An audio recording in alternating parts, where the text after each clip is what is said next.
கிட்னியில் பிளாக் இருக்குது, அந்த பிளாக் அந்த டியூபை வந்து கட் பண்ணி ஸ்டிச்சஸ் பண்ணணும் அப்படின்னு சொல்லிட்டாங்க. கோயம்புத்தூர் அங்கே ஒரு ஹாஸ்பிட்டல் செக் பண்ணோம். மேஜர் ஆப்ரேஷனாக இருக்கும் அப்படின்னா நாங்கள் இந்த ஆப்ரேஷன் அப்படி தான் சொன்னாங்க. ஒரு 1-2 லட்சம் ஆகும். அவர் அந்த டியூபை கட் பண்ணி மறுபடியும் ஸ்டிச் பண்ணணும், பிளாக் இருக்குது, அந்த சிறுநீர் குழாய் அந்த டியூபையே கட் பண்ணி நாங்கள் தைக்கணும் அப்படின்னு சொன்னாங்க. ஸோ அதனால் எப்படி சின்ன குழந்தைக்கு எப்படி ஆப்ரேஷன் பண்ணுறதுக்கு அப்படின்னு சொல்லிட்டு நாங்கள் மறுபடியும் கோயம்புத்தூர் இன்னொரு பெரிய ஹாஸ்பிட்டலுக்கு போனோம். அங்கே போகும்போது அவங்களும் அதே தான் சொன்னாங்க, லேப்ரோஸ்கோபி பண்ணிக்கலாம்.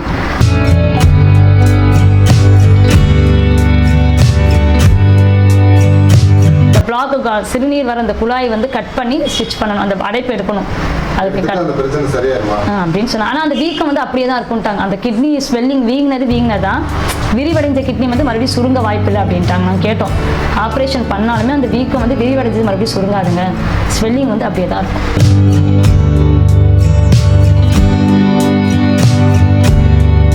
வாந்தி வைத்தபடி அந்த பையன் துடிக்குதுங்க. டெஸ்ட்டு ரத்த டெஸ்ட்டு, அந்த டெஸ்ட்டு இந்த டெஸ்ட்டு இந்த மாதிரி தான் போயிட்டு இருக்குது. வந்து அந்த பையனுக்கு நோய் நல்லாகிற மாதிரி எதுவுமே இல்லைங்க. மறுபடியும் அந்த வயிற்று வலின்னு சொல்லிகிட்டே தான் இருக்கிறாப்பிள்ளைங்க. அப்புறம் நாங்கள் என்னடா பண்ணுறதுன்னு அழுது உடம்பிட்டு அது நாங்கள் வயிற்று கிழிக்கிறதுன்னா எங்களுக்கு அவ்வளோ ஒரு கவலையாக இருந்ததுங்க. ஐயோ இந்த சின்ன குழந்தைக்கு போய் இப்படி வயிற்று கிழிக்கிறாங்களே, நம்ம எப்படி என்ன பண்ணுறது, பெருசானா என்னுடைய நிலைமை என்ன ஆகு வயிற்று கிழிச்சா.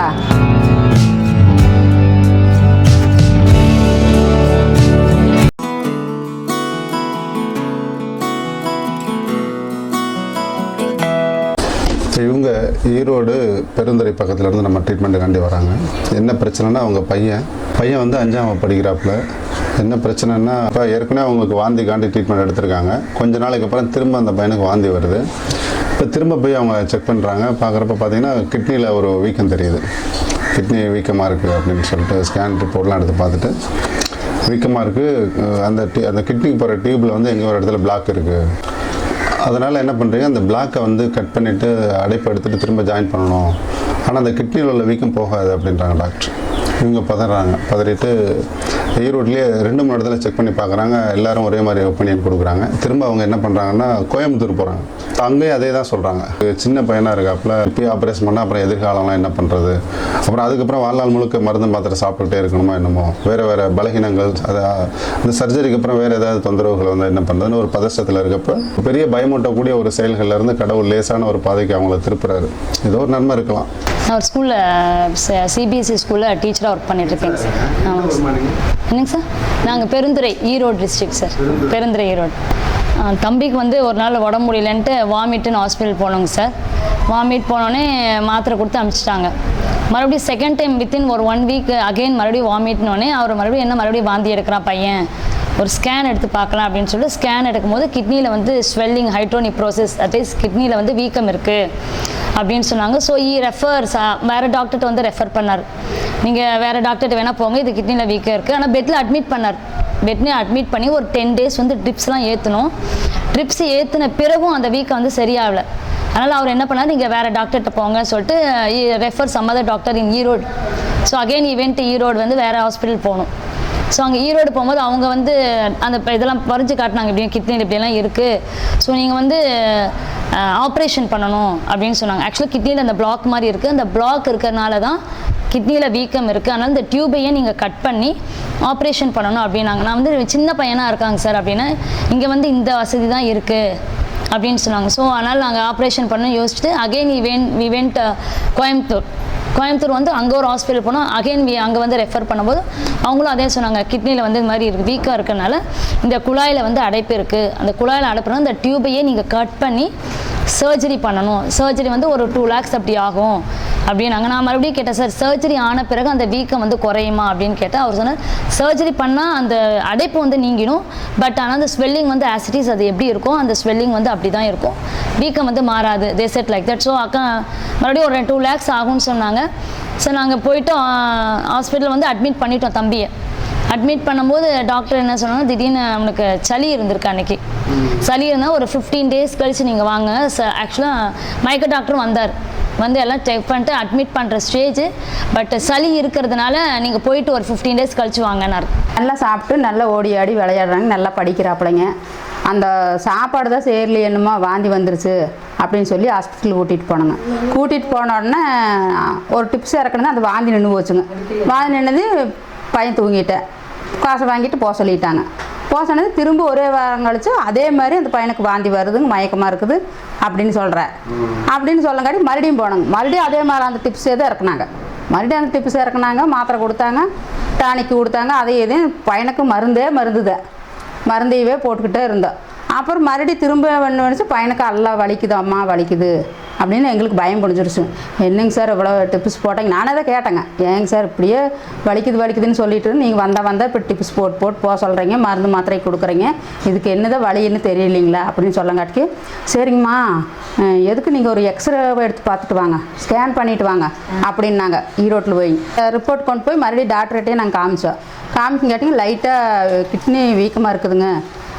இது வந்துங்க இப்போ ப்ராப்ளம் இல்லைங்க, மறுபடி பெருசாச்சுன்னா ப்ராப்ளம் இருக்குங்க, நீங்கள் வந்து இன்னொரு ஹாஸ்பிட்டலுக்கு போய் பாருங்கள் ஈரோட்டில் அப்படின்னாங்க. அவங்க வந்து வயிற்றை கிழிச்சு ஆப்ரேஷன் பண்ணணும் அப்படின்னா எங்களுக்கு பயம் பிடிச்சிருச்சு. ஐயோ எவ்வளோ காசானாலும் பரவாயில்ல, நம்ம வந்து இன்னொரு பெரிய டாக்டர் பார்த்துக்கலாங்க, இங்கே வேண்டாம் அப்படின்னு சொல்லி தான் கோயம்புத்தூர் போனதுங்க. கோயம்புத்தூர் போய் அங்கெல்லாம் செக்கப் பண்ணிவிட்டு அங்கே ஒரு ஸ்கேன் எடுக்கணுன்ட்டாங்க. அங்கேயும் ஸ்கேன் பண்ணி எல்லாம் முடிஞ்சதுக்கப்புறம் போக சொல்லிட்டாங்க. வீட்டுக்கு வந்துட்டு மறுபடியும் வாந்தி வயிற்று வலி, அந்த பையன் துடிக்குதுங்க. டெஸ்ட்டு ரத்த டெஸ்ட்டு, அந்த டெஸ்ட்டு இந்த டெஸ்ட்டு இந்த மாதிரி தான் போயிட்டு இருக்கிறத வந்து அந்த பையனுக்கு நோய் நல்லாகிற மாதிரி எதுவுமே இல்லைங்க. மறுபடியும் அந்த வயிற்று வலின்னு சொல்லிகிட்டே தான் இருக்கிறாப்பிள்ளைங்க. அப்புறம் நாங்கள் என்னடா பண்ணுறதுன்னு அழுது உடம்பிட்டு சரி ஆப்ரேஷனாக பண்ணிக்கலாமா அப்படின்னு சொல்லி ஒரு டைம் போய் எல்லா அட்மிஷனுக்கும் எல்லா வேலையும் பண்ணியாச்சுங்க. அதுக்கு 2 லட்சம் ஆகுனாங்க சார். 2 லட்சம் ஆகுனாங்க. அது நாங்கள் வயிற்று கிழிக்கிறதுன்னா எங்களுக்கு அவ்வளோ ஒரு கவலையாக இருந்ததுங்க. ஐயோ இந்த சின்ன குழந்தைக்கு போய் இப்படி வயிற்று கிழிக்கிறாங்களே, நம்ம எப்படி என்ன பண்ணுறது, பெருசானா என்னுடைய நிலைமை என்ன ஆகு வயிற்று கிழிச்சா அப்படின்னு நாங்கள் கும்பிடாத தெய்வம் இல்லைங்க, அவ்வளோ ஒரு கவலையில் இருந்தோம். பொதுவாக மருத்துவன்றது வந்து ஒரு வழி பாதைன்ற மாதிரி தான் நம்ம நினச்சிட்ருக்கோம். மருத்துவன்றது ஒரு வழி பாதை இல்லை, அது ஆயிரக்கணக்கான வழிகள் இருக்குது. அப்போ நம்ம ஒரு பெரிய ஆபத்தோ நெருக்கடியோ ஏற்படுறப்ப ஒரு லேசான வழி நமக்கு கிடைக்குது அப்படின்றது இறைவனுடைய பெரிய கிருபை. இந்த பிரபஞ்சத்தில் உள்ள லேசான ஆயிரக்கணக்கான வழிமுறைகளில் ஏதோ ஒரு வழிமுறைக்கு இறைவனுடைய கிருபை அவங்கள திருப்பப்பட்டு திரும்பி வராங்க, ட்ரீட்மெண்ட்டுக்கு வரப்போ அவங்க ரொம்ப படித்தவங்களாட்டும். 2 பேருமே ஸ்கூல் டீச்சராக இருக்காங்க, கவர்மெண்ட் ஸ்கூல், இந்த மாதிரி சிபிஎஸ்சி ஸ்கூலில் டீச்சராக இருக்காங்க. ரொம்ப படித்தவங்க. இந்த மருத்துவத்தை பார்த்துட்டு மருந்து இல்லை ஒன்றும் இல்லை டச் பண்ணி தான் நாங்கள் அனுப்புகிறோம்னு சொன்னோன்னா அவங்களுக்கு ஒரு குழப்பமாக இருக்குது, தடுமாறுறாங்க. ஃபஸ்ட்டு வரும்போது ஒரு நம்பிக்கையெல்லாம் பயந்துகிட்டே தான் வந்தோம். ஆனால் நிஜமாலுமே அது சார் அது கடவுளோது தான். நிஜமாலுமே நல்ல நம்பிக்கை இல்லை. பிகாஸ் அவர் வந்து ஸ்கூலில் வந்து is also working as a government ஸ்கூலில் வாத்தியாராக இருக்கார். ஃபஸ்ட்டு வரும்போது not having that much of trust, நம்பிக்கை இல்லை டு பி ஃப்ராங்க். நான் வந்து நினைக்கிறேன் அட இங்கே இப்படி வந்திருக்குமோ சரியாகுமோ, ஏன்னா பயம், ஏன்னா சின்ன குழந்தையா இருக்கா, கிட்னியில் வேறு வீக்கமாக இருக்குது, தெரியாமல் இடம் வந்துட்டு மறுபடியும் ஏதோ பிரச்சனை ஆயிடுச்சு என்னன்ட்டு ஒரு உள்ளுக்குள்ளே ஒரு பயமாக தான் இருந்துச்சு. எனக்கு வந்து எங்கள் அண்ணா சார், எங்கள் சின்னம்மா பையன், அவருக்கு வந்து ஷாம்லா அக்கான்னு ஒருத்தவங்க வந்து சொன்னாங்க. அவங்க மெடிக்கல் ரெப்ரசன்டேட்டிவாக இருக்கார். அவங்க நீங்களும் போய் பாருங்கள் அப்படின்னா அப்புறம் நாங்கள் வந்து பார்த்தோம். எங்கள் அண்ணா மூலமாக தான் எங்களுக்கு தெரிஞ்சிச்சு. அப்புறம் நாங்கள் இங்கே வந்து அப்புறம் ட்ரீட்மெண்ட் நீங்கள் சார் வந்து என்ன சொன்னாரோ அதை ஃபாலோ பண்ணோம். இந்த தொடு சிகிச்சைன்றது வந்து நம்ம குணப்படுத்தலை, இது கடவுளுடைய ஆசீர்வாதம். ஒரு நாடி பார்த்துட்டு ஒரு பல்ஸை பார்த்துட்டு அதுக்குரிய பாயிண்ட்ஸில் வந்து விரலை வச்சு டச் பண்ணுறோம். இப்படி டச் பண்ண உடனே அங்கே குணமாகுது. வாரம் வாங்கம்மா அப்படின்னு சொல்கிறோம். ஒரு 3-4 வாரம் வராங்க, வந்து ட்ரீட்மெண்ட் எடுத்து பார்க்குறப்ப அவங்களுக்குள்ள ஒரு திருப்தி ஏற்படுது. அந்த நம்மகிட்ட முதல்ல வரப்போ என்னென்னலாம் தொந்தரவு இருந்துச்சோ படிப்படியாக எல்லாம் ரெக்கவரியாக இப்போ சூப்பராகிட்டான். கிட்டத்தட்ட ஒரு 5 மாதம் ஆயிடுச்சு. அவன் வரப்போ இருந்த அத்தனை சிம்டம்ஸும் மாறிடுச்சு, நல்லா இருக்கான். அவங்க நோயாளியாக வரப்போ அவன் சிரமப்பட்டது, அடிக்கடி சளி பிடிக்கிறது, இந்த ஜுரம் வர்றது, இப்போ எந்த சிம்டம்ஸுக்கெலாம் நல்லா ஆக்டிவாக இருக்கான், நல்லா சாப்பிட்றான். அதுக்கப்புறம் அவங்களே ஒரு டெஸ்ட் எடுத்து பார்க்குறாங்க. அவனுக்கு என்ன வீக்காக இருந்துச்சோ அந்த அடைப்பு இருந்துச்சோ ஓகே நார்மல் ரிப்போர்ட் வந்து. வந்து 5 மாதம் ஏப்ரலில் வந்தாங்க சார். ஏப்ரல், மே, ஜூன், ஜூலை, ஆகஸ்ட். அது டெஸ்ட்டு சார் எடுக்க சொன்னார். எடுத்துகிட்டு எங்களுக்கு எந்த டாக்டர் சொன்னாரோ எங்கள் ஃபேமிலி டாக்டர்கிட்டே நாங்கள் டெஸ்ட் ரிப்போர்ட் எடுத்துகிட்டு போனோம். ட்ரீட்மெண்ட் ஸ்டார்ட் பண்ணலான்னு இருக்கோம், கொஞ்சம் எழுதி கொடுங்க அப்படின்னும். சரி அவர் எழுதி கொடுத்தாரு. ரிப்போர்ட் எடுத்துகிட்டு டாக்டர்கிட்ட போனோம். சார் இது மாதிரி ரிப்போர்ட் வந்து மறுபடியும் நார்மலாக வந்துருச்சு சார் அப்படின்னோடனே டாக்டர் என்ன சொன்னார்னா நார்மல் ஆயிடுச்சா. இங்கே வந்தது வந்து மாதம் நாங்கள் சளிக்கு போவோம். இங்கே வந்ததுக்கப்புறம் ஒரு நாள் கூட டாக்டர்கிட்ட சளின்னு போனதே இல்லை. 3 டைம் போயிருங்க கட்டாயமாக சளிக்குன்னு இங்கே வந்ததுலேருந்து ஒரு நாள் கூட சளிக்குன்னு போனது. ஆனால் இவனுக்கு அடிக்கடி மாதம் சளி பிடிக்கும். ஆண்டவ முனியத்தில் சாரிட்டு வரங்காட்டி கத்தி இல்லாமல் நம்மளுக்கு குழந்தைய தப்பிச்சுது அப்படிங்கிறது வந்து கடவுளோட கிருபை தான். அதனால் வந்து சரி நம்மளுக்கு கொஞ்சம் ஆரம்பத்தில் கொஞ்சம் இதாக இருந்தாலும் பையன் வந்து கரெக்டாக வந்து கோஆப்ரேட் பண்ணானுங்க. ஆனால் திடீர்னு வந்து இடையில காய்ச்சல் வரங்காட்டி அப்போ தான் வந்து சாருக்கு அதிகமாக தொந்தரவு கொடுத்துட்டோம். ஏன்னா அடிக்கடி ஃபோன் பண்ணி சார் காய்ச்சலே இறங்கலைங்க சார் அவனுக்கு அப்படிங்காட்டி சார் என்னங்க தண்ணியே குடிக்கக்கூடாது, அவனுக்கு எதுவுமே தராதிங்க, ஆனால் பார்த்துக்குங்க, ஆனால் வந்து நாக்கு வந்து காயாமல் பார்த்துக்குங்க அப்படின்னாங்க.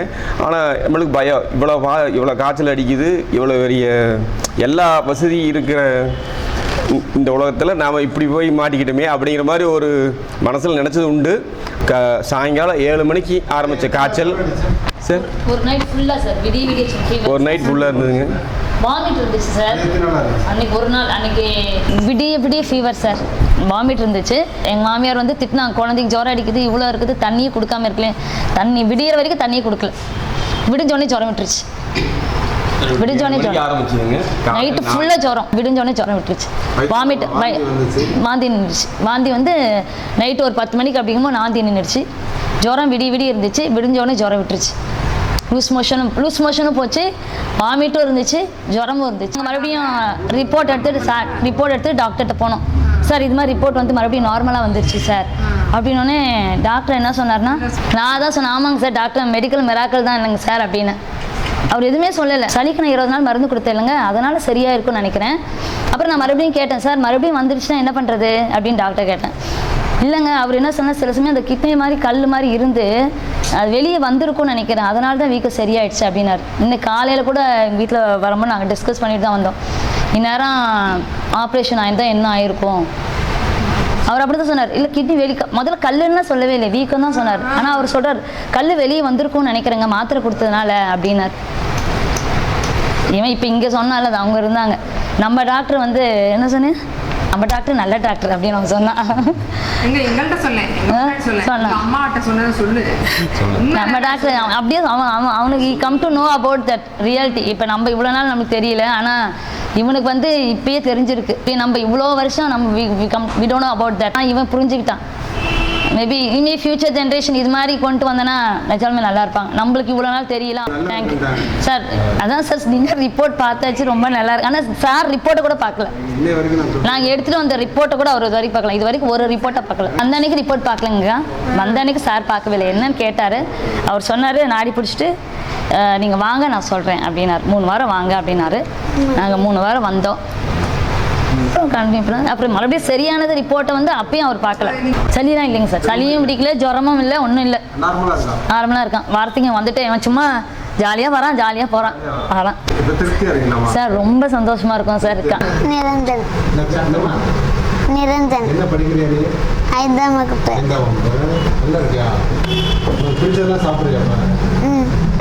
தேங்க்யூ டாக்டர், நன்றி.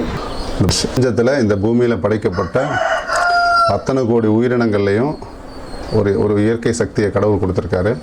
என்ன பண்ணும் அந்த இயற்கை சக்தினா, அந்த உடம்பில் ஏற்படக்கூடிய பலகீனங்களை அதுவாக சரி பண்ணி புதுசாக மாற்றும்.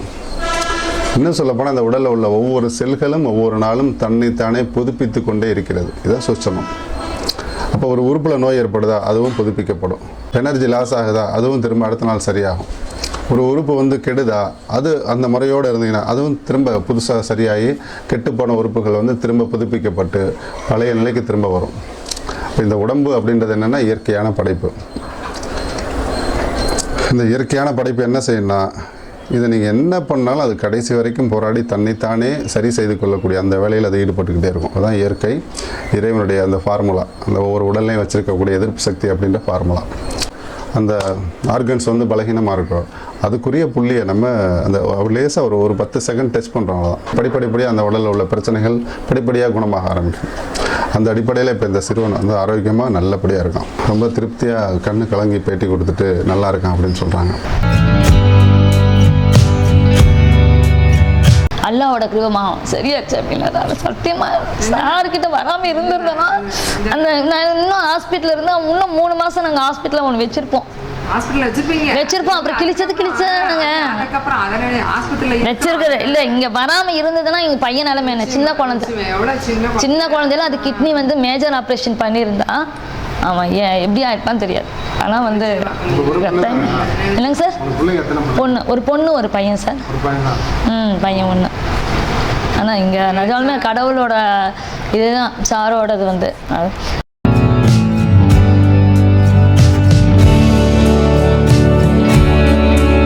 முதல்ல வரப்போ 5ஆம் வகுப்பு, இப்போ அந்த பையன் 9ஆம் வகுப்பு. கிட்டத்தட்ட 4 வருடங்களுக்கு அப்புறம் திரும்ப அவங்க அப்பாவோட அந்த பையன் வந்து நல்லா இருக்கேன்னு நம்மளை பார்த்துட்டு இப்போ நல்லா இருக்கேன் சார்னு சொல்லி திரும்ப பேட்டி கொடுக்குறாங்க. பையன் வளர்ந்துருக்கான் சார். ரொம்ப சந்தோஷமா இருக்கும் சார். இருக்கான்.